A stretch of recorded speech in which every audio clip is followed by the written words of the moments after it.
Welcome back to Caffeine Confessionals. My name is Allan, and we are talking about the Challenge All Stars for Episode 8. I'm joined by my lovely co host. We have the Southern Luke Muncie, What's up, guys? the Vermontian Zoe Trimboli. Hi, everyone. Last week, we were begging for drama, we were begging for blow ups, and this episode was chock full of it. After last week, we deserved this.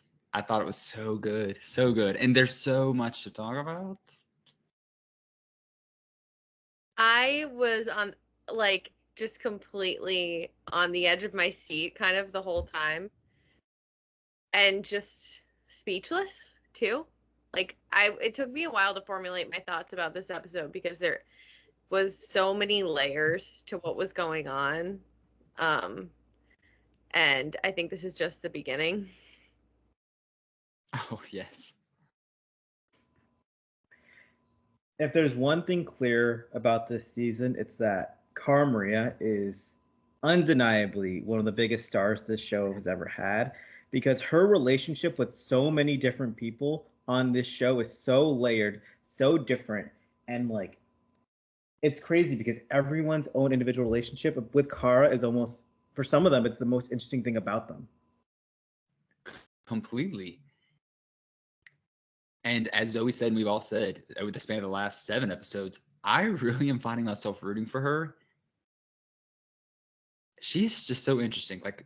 One day there should be just a challenge documentary specifically dedicated to her. And there should be, since she was snubbed from being on the first one. But she just is such an interesting character. Her span on the show is insane.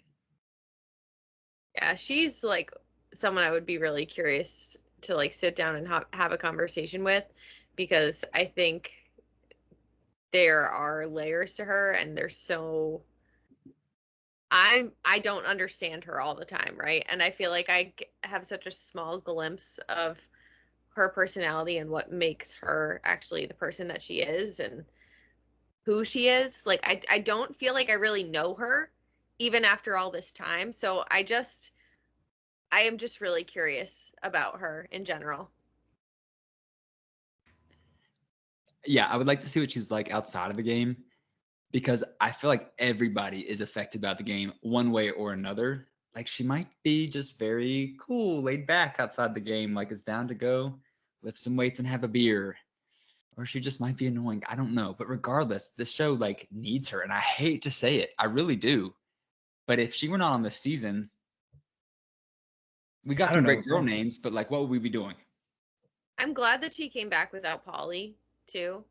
Because I think so much of who fans thought she was or who she was in the last few seasons she was on was all wrapped around him. And I think this proved that she is a staple person on this show with or without him. And I'll say better off without him in terms of her character arc on this show. Not going to touch the relationship, none of my business, but I think I'm really glad that her comeback season was solo. Me too. Well, to me, what's so fascinating about all of this is that when I originally got into this show, I was the biggest Cara Maria fan in the world, and I learned as much as I could about her. And then when I started to not like Cara as much, that knowledge of her made it really easy to criticize because I felt like I knew so much. But watching this show now and seeing people on the show try and bring her down and have complaints about her, they're not really adding up from the person I'm seeing on the show right now. That's the biggest difference of we're rooting for her right now, but it's not like she's the Cara that we disliked years ago, even though people on the show are complaining about her. I feel like we're getting a completely brand new Cara right now. I think that she definitely, I remember when World of Worlds 2 was finishing up, she went on IG Live and I watched it, of course, and she's like, I'm done. I'm not coming back. People don't like me. Why would I do this? But I think she took the disdain that people had for her and really looked into why that was. And that's why we're getting the smiling Cara. We're getting the Cara who is trying to make jokes, even when you can tell she doesn't want to. We'll talk about this in the daily. But I think she definitely realized hey, I'm a miserable person. And while, yes, the mission of the game is to get to the end and win, who cares how you do it? To get back on seasons at that point, people didn't want to see who she used to be or who she was projecting.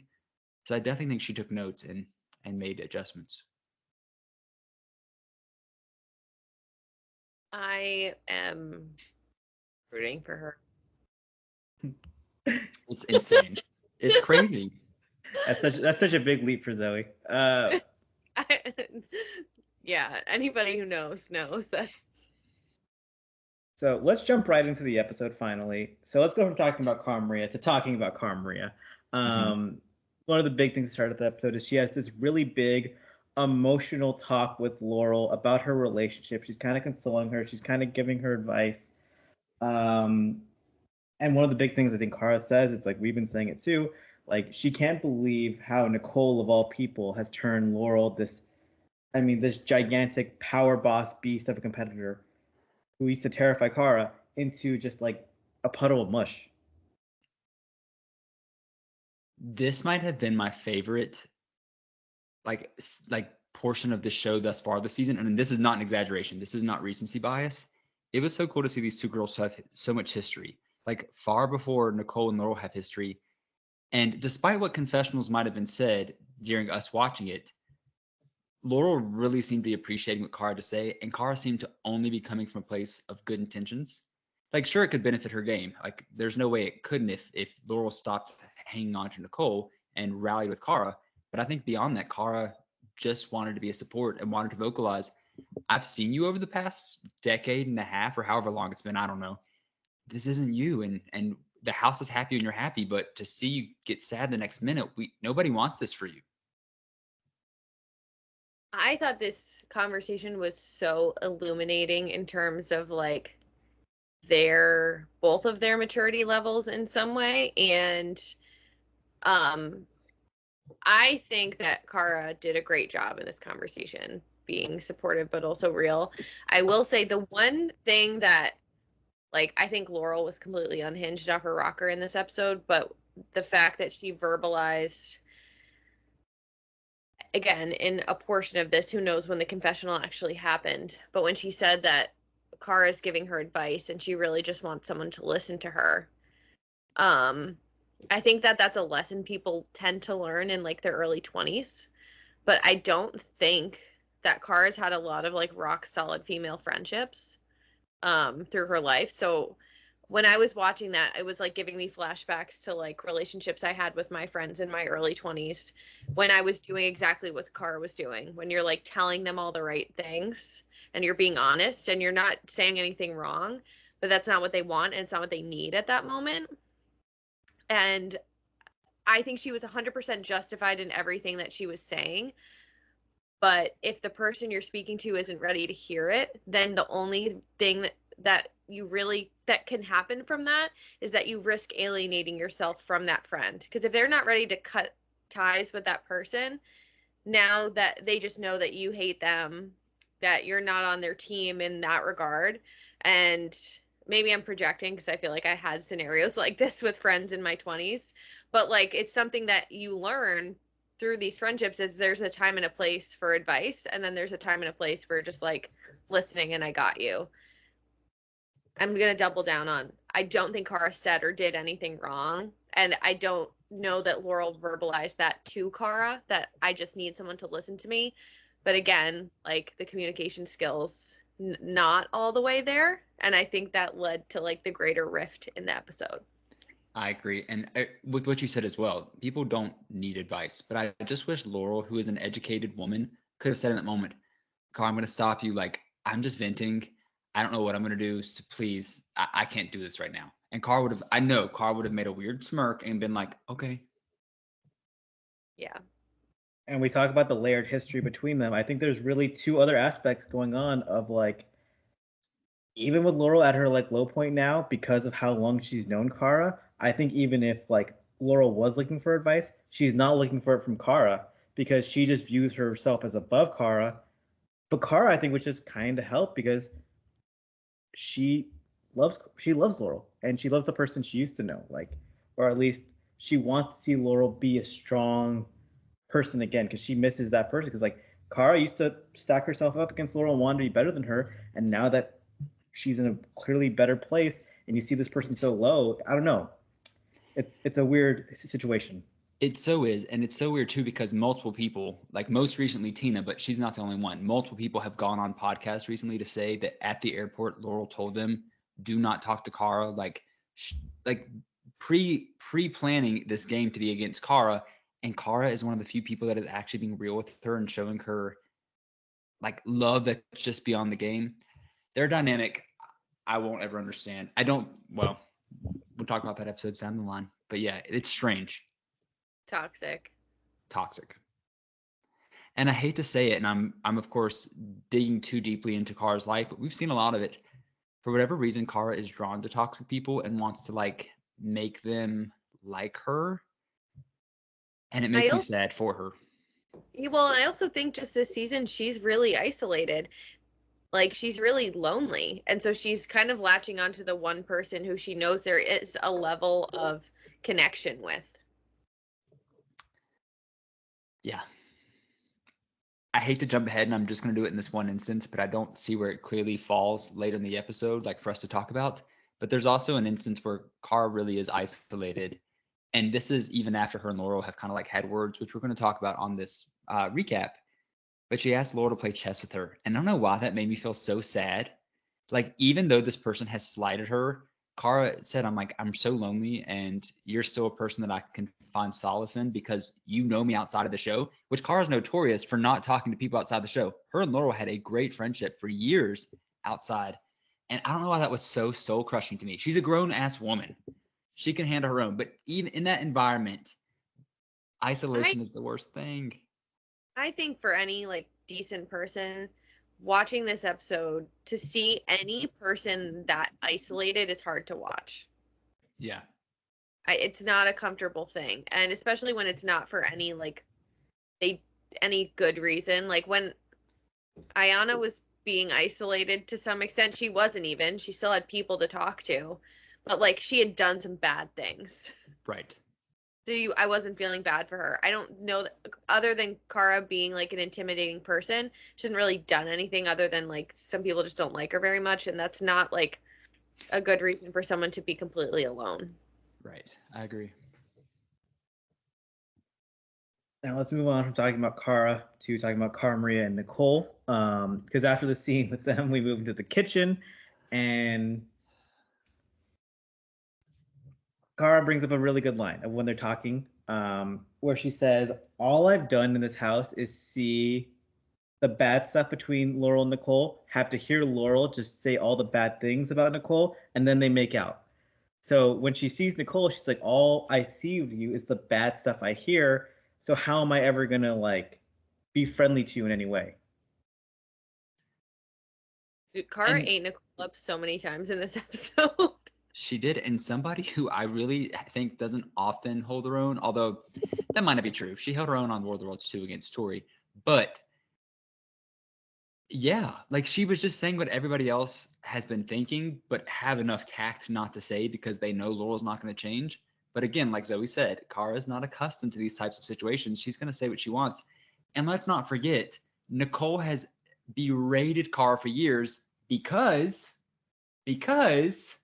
Cara turned her down. And I could get so passionate about this. Here's why Laurel will always take Nicole's side over Cara, because she's trying to prove her worth.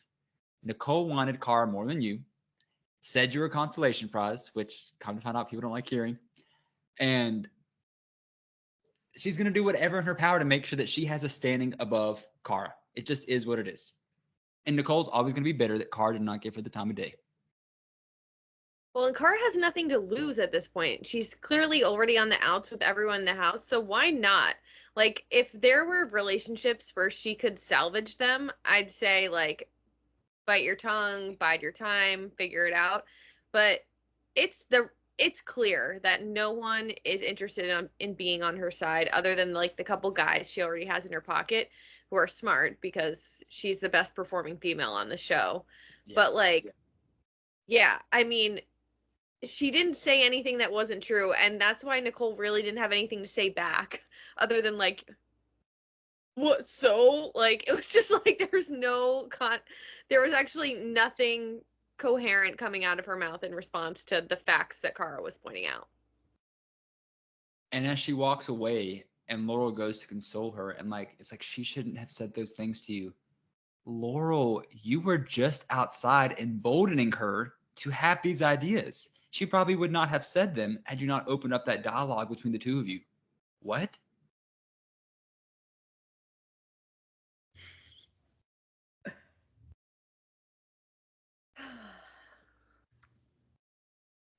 Something funny in that scene though, between like Laurel and Nicole start making up and they make out by the cabinets while people are like trying to eat, and like the fighting is still going on with Cara. Ryan just kind of scurries between them and grabs like grabs food out of the cupboard and just kind of like tries to like just avoid the crosshairs. That's always like the challenge drama I love, like the people who like to see the gossip, the people who just try to get out of the way and not get caught. He probably didn't even need a plate. He just wanted like a front row seat. And I love that too. Like, be messy. And if you just needed a plate, great timing. Yeah, that's one of my favorite things about challenge fights too, is when people like literally just pull up and watch. And we also got another update on the little like Ryan Laurel saga where like he made I don't even know if it was this or maybe later in the episode where he's like he basically said the same thing as Cara. It's like, I don't know who this Laurel is. Like this is not the competitor that I knew. Her head just not in the game, which we were talking about that subplot for a few weeks now. Yeah. I don't know. It's just true. And I think it's rattling her more that Cara is above her, because she's always considered herself above Cara. So when Cara is making her look bad, I think it's probably shaking her to her core. Yeah. Daily challenge time? Can I say one more thing before we do daily challenge? Go for it. Zoe just saying that sparked my mind. Also, Cara has always been the person to confide in Laurel. So now that Laurel is having to seek out Cara, it's probably a blow to her ego as well. Like, she's always been this person's rock, and now that Cara has to be her rock, her confidence is shaken clearly, as we see all throughout this episode. Yeah, it's another way she's giving up her power. Mm-hmm. I mean, let's be real. Is anyone talking about Laurel as like a big threat to win right now? Not right now. I mean, if she's like playing not so great on purpose, it's brilliant, right? But I don't think that's genius. because she is a formidable competitor who's kind of going under the radar somehow. But I guess now that the numbers are dwindling, people are really starting to think about stars. So, because we think about that free agent season they did together, where it's like that's like the big moment of like Cara's trying to be on Laurel's level, but the whole house is going after Laurel, and now they're just in those flip spots. But even then, I wouldn't even say that Laurel right now is on the level that Cara was on free agents, like house-wise. Because Laurel's just off the radar. I don't. She's been a good competitor, but she has not been like people talking about her as a threat to win. I don't think. Oh, I know this was not strategic, but I wonder if people just are not taking her serious because her head's so far out of the game. They see it. She's so focused on Nicole, like she's not really seeming like this huge threat. Because she's done well in some dailies. She has at this point. Yeah. She didn't start off so strong, but she has at this point. I think it's hard compared to what the memory we have of her of just being so dominant. So like good for her is not the good we expect from her, you know? Yeah. It's just weird when you have heard people's names like Derek and Steve talked about us like threats to win. Jay, well, I'd say Jay's one of the biggest threats to win. That's like that goes without saying. Daily challenge time? Yes. Yeah. Which we'll move on to. Let's talk about Cam's master plan. Her and Laurel. We're not talking about Cara, but they're talking about Cara. They gather everyone around. We're like, all right, so we got to do this, this, and that. We got to make sure that Cam is out first, and we have to make sure that what's the game plan? They want to make sure that Cara lost too, or that she was in the middle group. That she can't. They were hoping she would lose, but definitely not win. Right. Because if Cam can't go against her, which Laurel's like, if you're too scared, and Cam's like, I'm not scared. But if she can't go against her, she wants the option to steal her star. Yeah. And this daily challenge was a mess of a daily challenge where players were given these little, basically like broom peg sticks. They stood under a net with a bunch of balls where the color would coordinate to their stick. So everyone had 5 balls, and once your 5 balls are knocked out, you're knocked out of the round.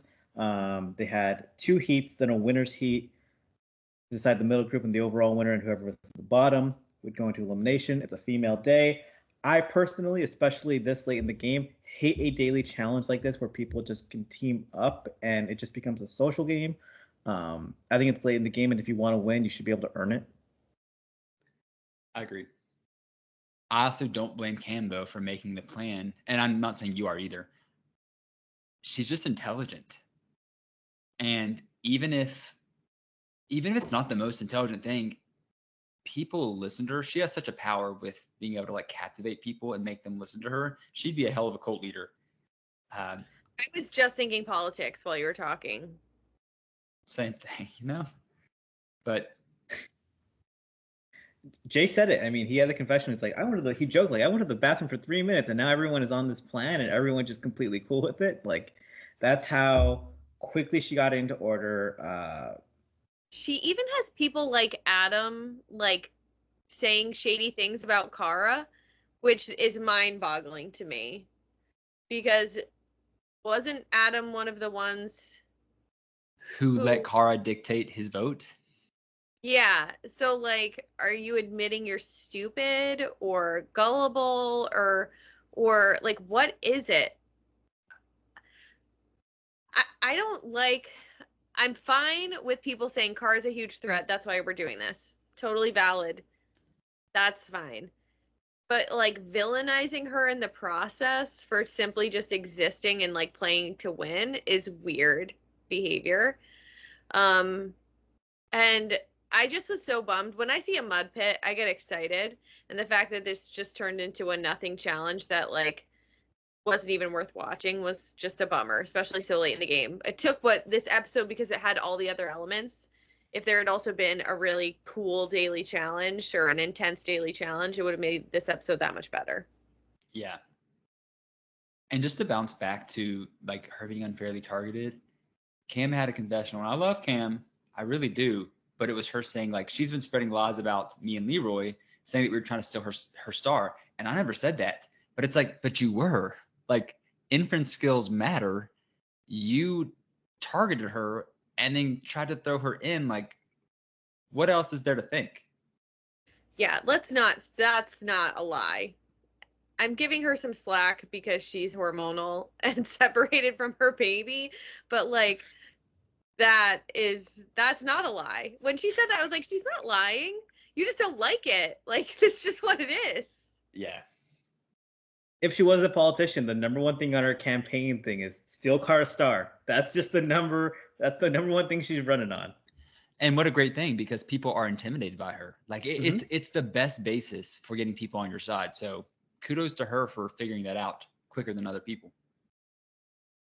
And I'm sorry to backtrack, but when you mentioned the Adam thing, like that confessional really did stand out because 2 weeks ago in that deliberation, when he gave Cara his vote, he literally said it on the basis of we're letting Cam puppet master this game, and now maybe I have no idea. Like obviously maybe they splice confessionals from different weeks, but like I have like no fucking clue what's going on in his brain. But I don't think he's the only one. I think like if we got confessionals from all the people that participated in this, they would have said something similar. And I don't love this company line that they're coming up with, that like Cara's public enemy number one and she must be defeated because she's the source of evil. Like just say you're scared of her. That's fine. You had Flora trashing her, just like giving a 20-second confessional trashing her, and I was just like, who are you right now? Which I also heard on a podcast that last episode a lot was cut out, that apparently Cara was talking badly about Flora and like why she was even there, whatever, and Flora caught her and they got in a huge verbal altercation where only Tina was on her side. So there is maybe the chance, well, we are missing some things, but I don't think Cara's done something so horrible to merit all this because I feel like we would have seen it. I tried to listen to Flora talk on Beth's podcast because I heard she went off about it. Flora says nothing for 30 minutes. Nothing. She just says like the same 5 sentences over and over again, basically saying that Cara's terrible and Tina's terrible. And without really getting into any like specifics, the one thing Flora did say is that she immediately like loved Jasmine, and Flora strikes me as like, and Nicole, her two favorite people. The other people sitting in first class with her were Nicole and Jasmine.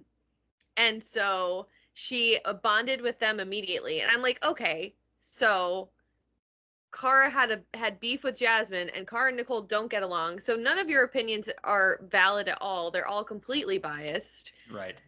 And I'm like, anyone that thinks Nicole is awesome, I don't trust you. Period. Fair. I wish Cam would have. No, let me not say that. But I just think back to Double Agents when Cam sent her out of the game. Perhaps worse could have been done. Who knows?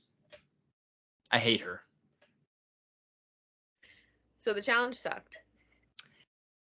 It did. But I think it didn't necessarily backfire. Cam still sort of, well, she still got what she wanted. And I think Cara being in the middle group is better for her anyways, because I think Cara beats her in elimination. Maybe not in previous seasons, but like this season specifically, like Cara just has it more. And like Zoe said, Cam has the excuse of all excuses. She just had a baby who she's missing, longing, whatever.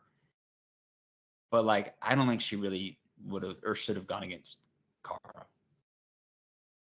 I feel confident Cara would have beat everyone except like maybe by a fluke, like an Avery could have beat her in this elimination down the road, but whatever. Yeah. So Cara's. Oh my bad. I was just going to talk about like the specifics of the daily, where like there were certain people who were like, so I guess this was a team plan. I guess I wasn't filled in. Like, what are we even doing this for? I don't know. Nicole's an idiot. Like, she was in on it, and then she ended up being the losing heat. No, she was in or the middle heat, but I mean, like, she didn't get the power. Yeah. Like, no, but that was their plan too. Yeah. Like they wanted to get the Avery numbers. Yeah, they wanted That's the true. numbers in the middle group to manipulate it. So, yeah. But to be fair, the only reason Cara was out first is because of Leroy and was it Adam? No. So the way it went was the Leroy, middle group was Leroy, Adam, Ace, Cam, Laurel, Nicole, and Avery. And basically everyone except for Ace, Adam, and Avery, because Adam in that first round was kind of looking after Cara along with Steve. Adam, Steve, and Cara were because Cara was able to stay out of that first round because some guys were looking after her. Ace. Yeah. So yeah, I guess it was Leroy and Adam. Yeah, Leroy and Adam targeted her big time in that winner's heat. Like I was just watching them specifically launch Cara's balls off the net. Yeah. It was a lackluster challenge. The most interesting part was Laura and not Laurel. What am I saying? Cara and Nicole. Not almost getting into a fight because Nicole is full of it.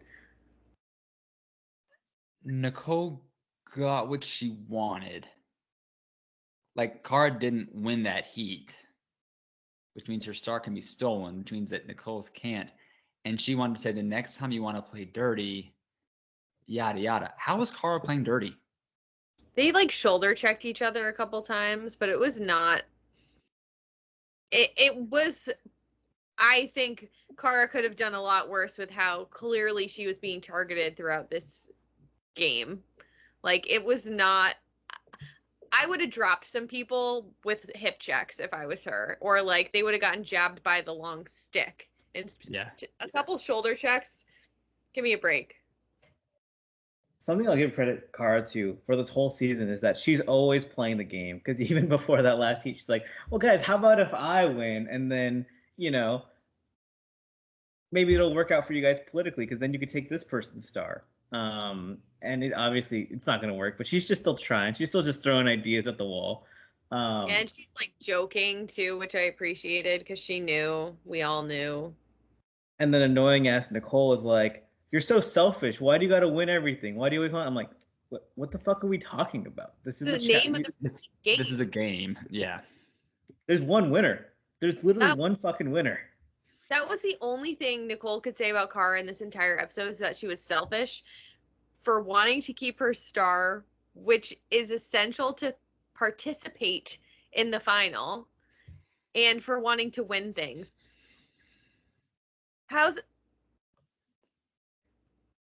Explain this to me like I'm 5, how that's selfish, because I truly don't understand. Okay, Nicole is dumb. There you go. I'm just imagining Charles Barkley losing in the NBA Finals to Michael Jordan and him being like, "Well, yeah, that guy's selfish. Like, what do we?" Gotta hog all the wins. Right. So stupid. And the win goes to Avery and Ace. Avery's like, "I'm feeling like a pawn. I think I am a pawn."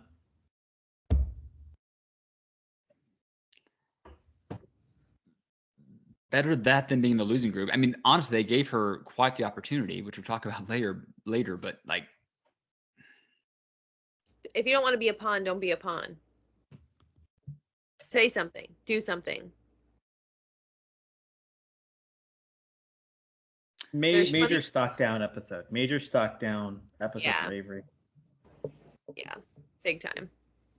Coming out of the daily, the plan is to put can I Cam. say one thing though? Oh yeah, go before for we it. come out of the daily. We talked about Cara, like, well, I said Cara earlier. I said about Cara earlier that she's like trying to make jokes at her expense and like trying not to take things so serious. There's that moment when the daily's over, she makes a joke to Cam about like getting her star back, or like she's gonna have to fight her for it, or like whatever, like clearly in jest to kind of be like, okay, we might be going at this, but like we're still friends, like this is pure game. And Cam didn't even give her the time of day. She's like, okay. And I'm like, no. I love Cam so much. I really, truly do. But I just don't love certain aspects of her game this season. Like just a funny quip back to Cara would have been fine, like whatever. But they're almost treating Cara like an infant, and I don't like it. I'm not going to call, I hate overusing this term, right? And I'm not going to say any one specific person is a bully, but I feel like Cara is being bullied. It's not like just the treatment of her is a bummer to watch. I don't think she's being bullied by any one person in particular, but basically being ignored and excluded by everyone in the house. That sucks. Yeah. There is always it sucks. But I do think about that mud pit where everyone is trying to get her out, where everyone is going after her, and we see them walking out of the mud pit, and you just see this 5'3" girl, like she's just like has everyone trembling, and she is so tiny, like just naturally, but like that's the person everyone wants out. That's the person who like their entire existence is quaking by her just being there. Powerful. She is powerful. Like she's the female face of the challenge. Yeah. Like I don't care if Cara goes home next week or 2 weeks from now, whenever it's a girls' elimination again. This season will be defined by Cara. Oh yeah, big time. Absolutely. Now, out of the daily challenge, the plan in the house is they want to put Cam and Tina in elimination because they figure that if it's Cam and Flora, Avery will take Cam's spot and eliminate Flora because that'd be an easy win right there. Which was smart thinking. Like I know that Cam wanted the easiest person, which who wouldn't? But I'm glad that Leroy said that. But he also said, like, we take the risk that Avery goes in and takes your spot, Cam, and feels like she can beat Tina because Tina's not the best at anything. So I don't know. I thought that was very interesting. Somewhere along these lines, we also get a phone call with their kid, which I know that's not what we're talking about, but I just want to say how cute that was. And Leroy's mom just like, oh, so sweet. His sister? I think it was his sister. Oh, his sister. Sorry. I just saw the same last name and didn't think much about it. Now, if it had been his cousin from Bloodlines with the baby, that would have been funny. But that would have been a curveball for sure. Mm-hmm. That was really sweet. Um, I was amazed how much screen time we got of that baby just staring blankly. Not staring blankly, smiling. I was watching it with my boyfriend and he was just like, that baby doesn't has no idea what's going on. I was like, that baby knows the sound of its parent's voice and he is being comforted, like, and wondering where the hell they are. Right. In whatever way an infant can have all those thoughts. It was a cute scene. We also saw Veronica try and make a Hail Mary play for Tina, where she goes to Veronica and makes the pitch. Well, Tina is less inclined to steal Cara's star, which means she would steal Nicole's, which I actually thought was a pretty decent pitch to make to Laurel. And Laurel just says something along the lines of like, "Once I've made up my mind, I don't want to change it," which was so emblematic of her as a person. And I was just like, God, if I was known by one thing and that's like how I would wanted to explain myself to people as an adult person, once I've made up my mind, like, you can't make me change it. She even suggested that Veronica was strong arming her to the point where Veronica didn't know she was talking about her. Like, because this conversation was so like gentle and relaxed and just like, I'm just offering this other perspective. Like, really, that's how Veronica was pitching it. She's just like, yeah, Tina wouldn't feel comfortable taking Cara's star. It would probably be Nicole's. And Laurel's just like, I don't like feeling strong armed. Veronica literally didn't know that she was talking about her. Also, side note, the funniest thing was when they were on the boat at the beginning of the episode, and you can like see Veronica in the background hitting her vape.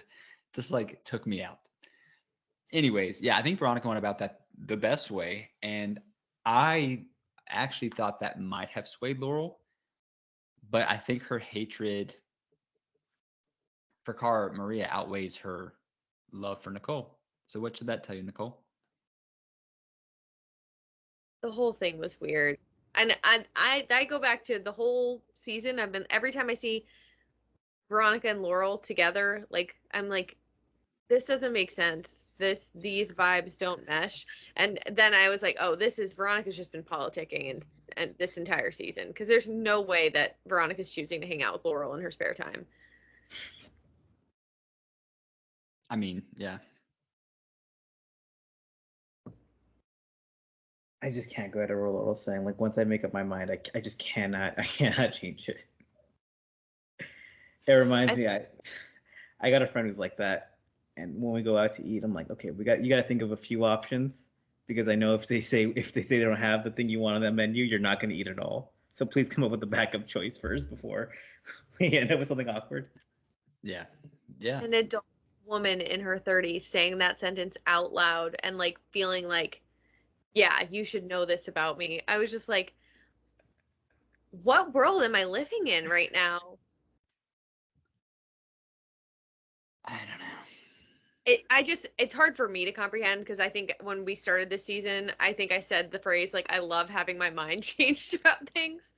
Like, literally, I love to find out I'm like wrong about something, or that a different perspective. So it's hard for me to grasp. Yeah. So then we had Cara teaching Laurel how to play chess. Very cute scene. Followed up by the Deliberation, which was, well, there was actually a small scene between Cam and Laurel where Laurel basically says like, so the plan is you go in, steal Cara's star, and then Laurel says, I will take out Cara myself, or we'll take out Cara out of the game completely. They're intimidated. That's all there is to it. There's no other way to shake it. Then we get the Deliberation, and Cara, I mean, tries to have a little bit of fun with it, and even says at the beginning, it acknowledges, well, whoever wins is getting my star. And I thought it was just a very accurate thing to say, and then shit fell off the wheels. She said something that one of you have said weeks previous to Nicole, like, Nicole, you should want to keep me here because once I'm out, you're the next target.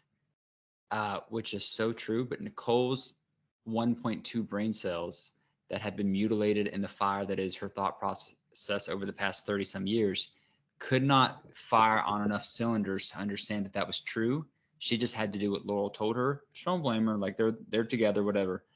But it just like Veronica's pitch to Laurel was the best she could make. This was probably the only that Cara could make, still knowing it wasn't going to work. It's true. Nicole just calls her selfish again. And this is when Cara really ate her up and said something about her speech impediment slash like accent, stutter. Like literally, she's too stupid to put a sentence together in conflict. Like she's too dumb to do it. And Cara pointed that out and it was funny. And Nicole cried. So she's so tough. Really, like the toughest firefighter I've ever met. No, I did actually almost meet her, but oh yeah. Help. Yeah, and Laurel, let's just jump into it. Lost her absolute shit, which we've seen. Like we got it in the first episode, like the preview for the rest of the season. I don't get it. Oh, I think I do. Cara bothers you that much, or you were that scared that Cara was making sense that you didn't want her to speak anymore? Like, you don't understand the world? You Like, interpret everything wrong? Yeah, you interpret thank you. You interpret the world wrong. This is a human who's done fairly well for herself and has not really had to work a job all her life because she's interpreted the world and how it perceives her well. Also, what does that mean? Do I think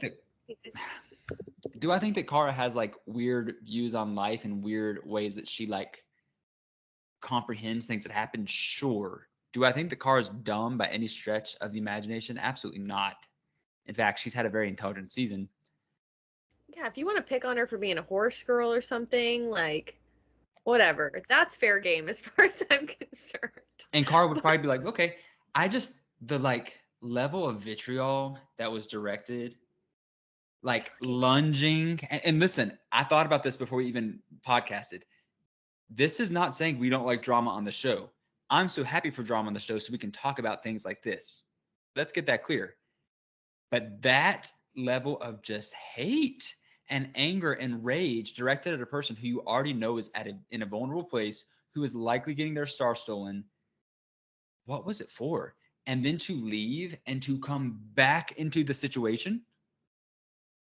Her veins were popping out of her neck. Like, to be looming, oh, she's already 6 feet tall, right? To be looming over someone sitting down, screaming at them at the top of their lungs.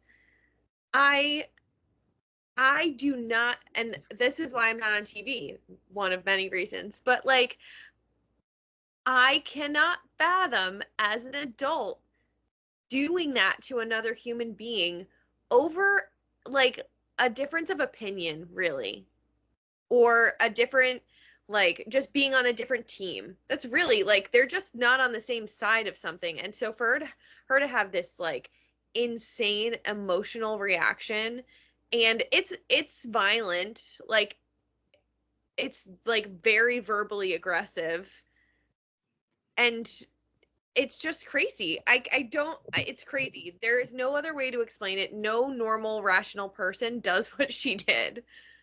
And I feel like part of it is nurtured in guilt that like, oh my God, I kind of feel bad that I'm having to do this because this person's being so good. So let me make her the enemy so I can feel better about it. Because nothing Cara did warranted that response at all. Well, I think it's misplaced frustration and insecurity about her relationship with Nicole too. It's I can't do this to Nicole. I can't like show my emotions. I have no healthy outlet for my emotions in any other way.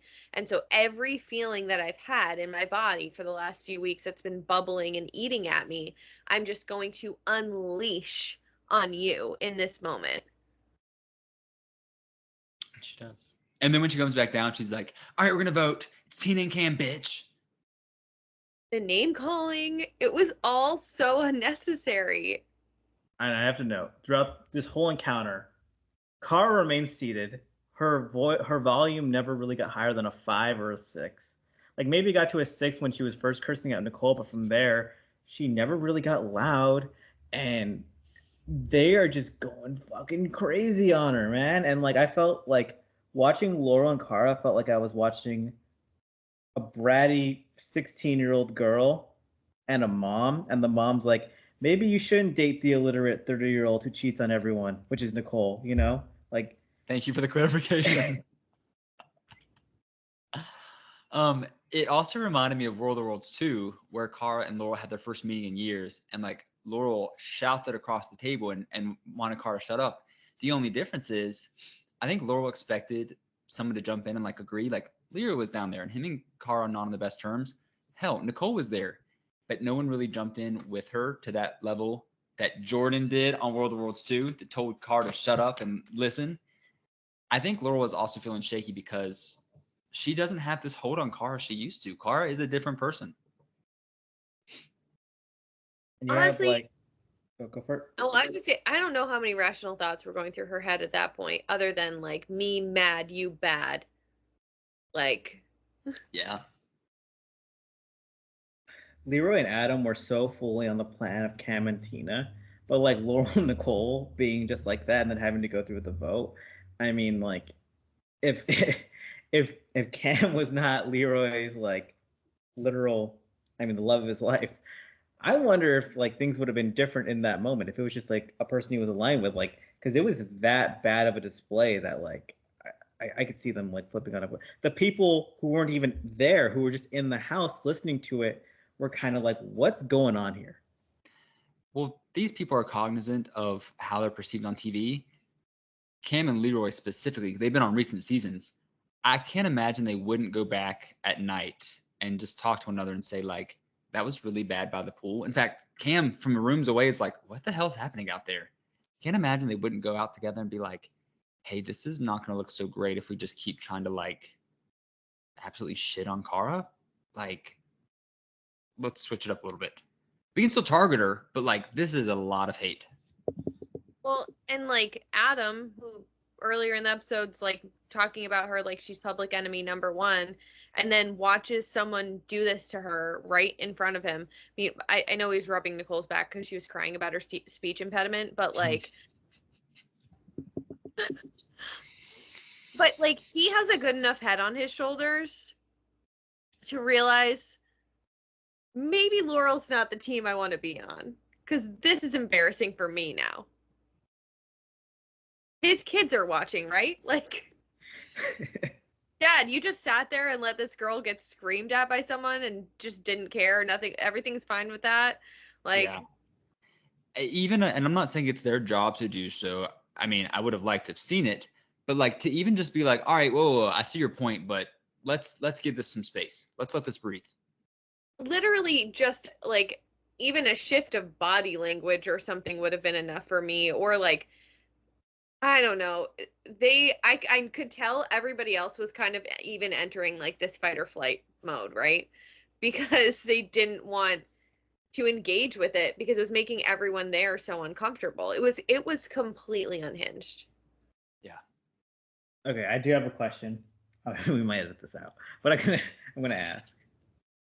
When Nicole's crying and saying that Cara took a personal dig at her, because we do know that like Nicole has a speech impediment, and like Cara saying you can't say words, you need subtitles. I did not think that was a personal dig when Nicole literally yells at Cara and like creates the argument between them. If you're the one who starts the like yelling fight, Here's the thing. I don't think that's a personal dig personally. If Nicole actually had a speech impediment, I would feel bad. I would feel horrible because I don't mess with that. I think that is the lowest thing you can do to make fun of someone's speech impediment because they can't help it. The difference is that Nicole doesn't have a speech impediment. She overinflects her Staten Island accent to try to look cool. Do I think that's her actual voice now? Yes. Years of practice. But I've said on this podcast before, she has two sisters because she's a triplet. God save us.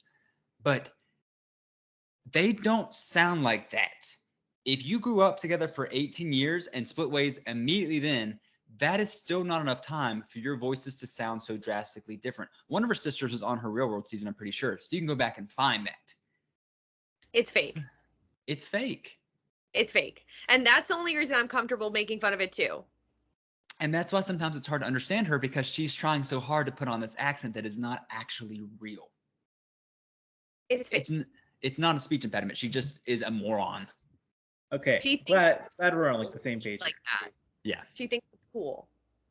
It's ridiculous. She's an embarrassment. And crying. Give me a break. Like, I can't with her. I can't. And the biggest show, and like, I've said this before, the thing that Nicole does not even know at all. And I remember because like when Jay's telling her, "Oh, don't get thrown out for fighting. You know, you don't want to lose." Like she's like, "I don't want to lose his chance at the money." And I'm like, she doesn't know she has no chance of winning this game at all because she can't read, she can't do math, she can't do puzzles. Like, you're not a serious player at all. I don't think they let her drive the fire truck. Do you? I think that they have to strap her onto the back. She's just a siren. She just makes the noise.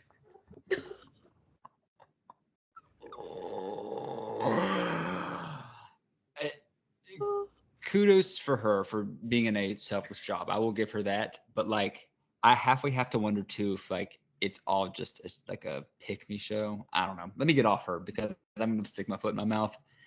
When you can't read and the only thing you can do is like pick things up and put them down, you only have so many career options available to you. It's true. That's why Tara, when she was like maybe sort of a cop at one point, I thought that was the scariest shit I've ever seen in my life. Oh yeah. I'm never visiting Staten Island. So the dogs in my neighborhood are barking loud, but we got to move on to the elimination arena. They're on Nicole's side. Bunch of dogs. Okay. The only potentially exciting thing about the elimination is Avery taking Cam's spot, which would be super smart because, no offense, I've watched Tina compete on this show the last few seasons. Tina even joked, "Oh, I've seen you a lot in this arena the last few seasons."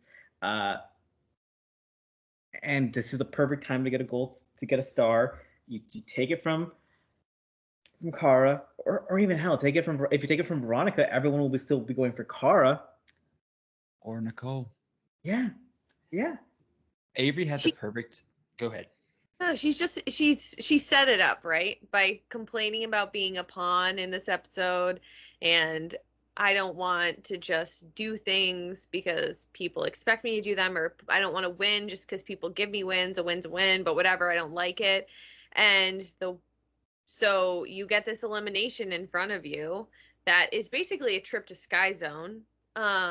It's a trampoline, and then you have to match the little colors with the dots on your own puzzle board. So you jump up.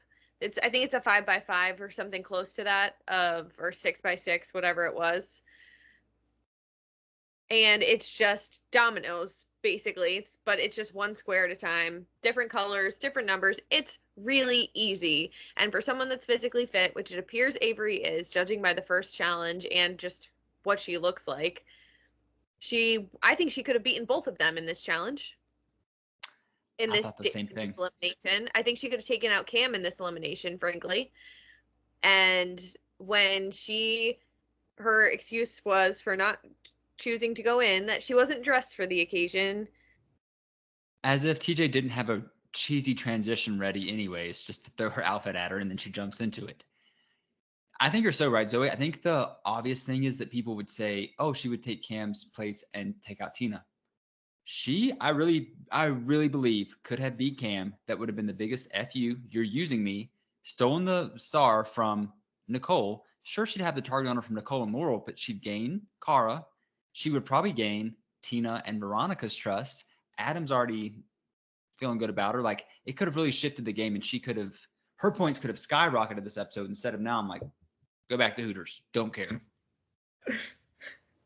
It was so lame. Like, she definitely is beating Tina, right? How do you not step down there and take Cam's place? But seriously, in an epic moment, if she'd taken Tina's and taken out Cam, which I think she would have done just because she's in much better shape at this point. Mhm. So I will note from small sample size of the mini final from Exes 2, Avery was awful at memorization, just like showed no memorization skills whatsoever. I do think she could have beat Tina just on pure cardio alone. I think Cam would have been a tougher opponent, but yeah. This I'm didn't. gonna disagree because Avery has the entire Hooters menu from 1996 memorized like the back of her hand. And I was just gonna say this didn't feel like memorization to me as much as it was endurance, because you jump up, you get 2 or 3, hustle over, jump up, get 2 or 3. Like, if you can do it fast, you're not even really memorizing. And it was Yeah. taking like Cam and Tina a few jumps to get up high enough to even see what was going on. Yeah, no. Avery should have went in. I think that's probably the biggest thing to come out of this elimination. The elimination itself, Cam versus Tina, super boring because it wasn't even the best Cam performance ever, but it was just a clear, like massive, like Tina wasn't even close. Boring to watch, but Cam got the win. Yeah. And again, I know that we're being very critical of Cam, and we're so allowed to be, by the way. She's also playing a good game. Like, as much as I think that Cara's playing a great game, for Cam to be the only person that's not real world, road rules, or fresh meat, she's like the outlier here. I expected people to target her. She's kind of running circles around these OGs. It is masterful political manipulation going on, which I know is what everyone wants to accuse Cara Maria of. But the way that she is getting everyone to do her bidding, like Queen Cam is right. She's not even breaking a sweat getting these people to do her job for her. It's unreal.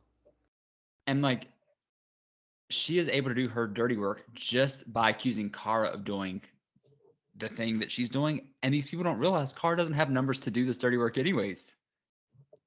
All Cara's doing is winning or performing well, not coming in the bottom for the most part. Yeah. And I do want to give credit to Cara because Cam steals her star, but Cara held on the star for 8 episodes, which is twice as long as anyone else. Like she deserved. I mean, like it's the name of the game, and like she did a great job of that. And now we get to see the exciting portion of Cara Maria trying to get her star back, and people want to see her out, but that means if she goes into elimination, she could still star back. And also, Well, go ahead. illuminates the idea of Avery not going in today. So fucking stupid because Cara Maria is now gonna be in that elimination trying to get a star. So you might have to go through Cara Maria if you want to get it. Well, I'm thinking like Cara Maria, Laurel, and Avery, the 3 strongest women probably, all don't have stars right now. Like, good luck, everybody else. But specifically, like, I don't know what the hell Avery was doing. I'm not. She should be embarrassed about that for a long time. If the finalists today, I would say a male winner is very likely with Adam and Leroy in that group. And Cam is the only woman I could see winning of them right now who's there. Yeah, for sure. Mm-hmm. Steve is the other male star. Yeah, Steve's good too. Steve's solid. I forget about him. Yeah. We really like that was the episode we didn't podcast, but him like in that elimination with Kifla was like just so impressive. Like he's just really like I know Kifla was hurt, but it's just the size difference. I was very impressed by Steve. Yeah. Anything else with this episode? I mean, Cam inevitably takes Cara's star.